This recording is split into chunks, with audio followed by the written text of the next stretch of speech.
نحمده نصلي على رسوله الكريم أما بعد فقد قال الله تعالى في كلامه المجيد وفرقانه الحميد أعوذ بالله من الشيطان الرجيم بسم الله الرحمن الرحيم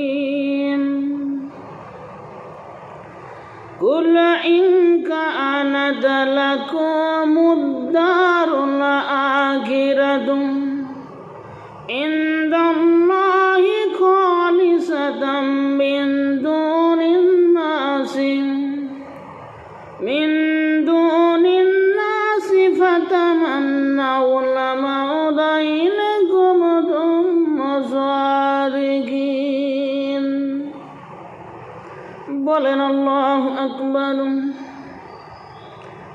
বলুন, যদি আল্লাহর কাছে আখিরাতের বাসস্থান অন্য লোক ব্যতীত বিশেষভাবে শুধু তোমাদের জন্য হয়, তবে তোমরা মৃত্যু কামনা করো।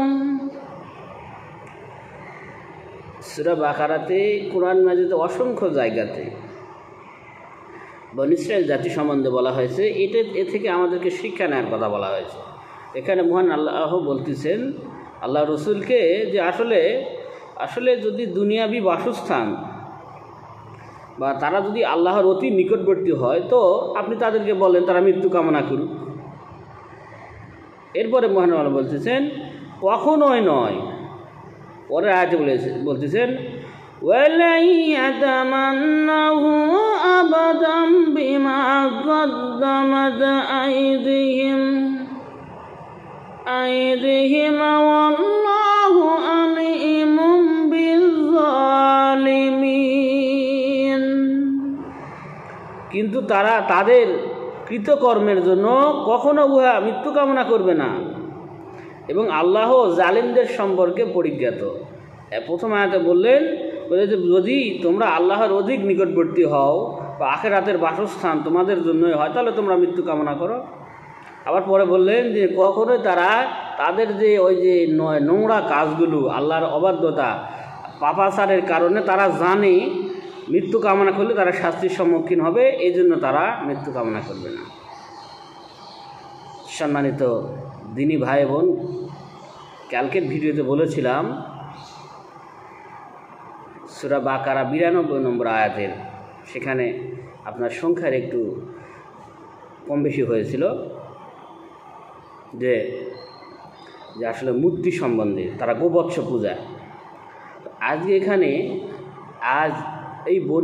বনী ইসরাইলের ঘটনা বলা হয়েছে, কিন্তু আদৌ কি বনী ইসরাইলের এখন ঘটনা?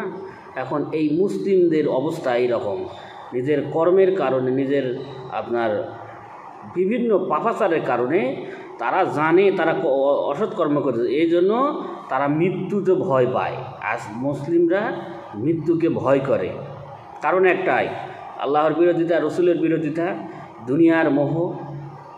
আর মুসলমানের জন্য মৃত্যু তো, একজন মুমিন বান্দার জন্য মৃত্যু হচ্ছে সুসংবাদ। আপনার মৃত্যু না হইলে আপনি যদি ভালো কাজ করেন জান্নাতে যাইতে পারবেন না, এই জন্য মৃত্যু আপনার জন্য সুসংবাদ। কিন্তু পাপাচারীর জন্য, যারা কাফের, তাদের জন্য এটা দুঃসংবাদ। এটা তাদের শাস্তির মানে একেবারে কাঠগড়ায় দাঁড়ানোর শেষ প্রান্ত এটা। এই জন্য যারা পাপাচারী, অত্যাচারী, তারা মৃত্যুকে ভয় করে। তো আল্লাহ আমাদেরকে বোঝার তৌফিক দান করুক। আমি আপনাদের সম্মুখে আমার জন্য দোয়া রাখবেন। আমি আপনাদের সম্মুখে কোরআন মাজিদের সূরা ফাতিহা থেকে সূরা নাস পর্যন্ত সংক্ষিপ্ত তাফসীর বা ব্যাখ্যা পেশ করার চেষ্টা করতেছি। আল্লাহ যেন আমাকে সেই শক্তি দান করেন। নাসলুম মিনাল্লাহি ফাতহুল করিম ওয়া আখিরু দাওয়ানা আনিল হামদুলিল্লাহি রাব্বিল আলামিন। সুবহানাকা আল্লাহুম্মা ওয়া বিহামদিকা আশহাদু আল্লা ইলাহা ইল্লা আনতা আস্তাগফিরুকা ওয়া আতুবু ইলাইক।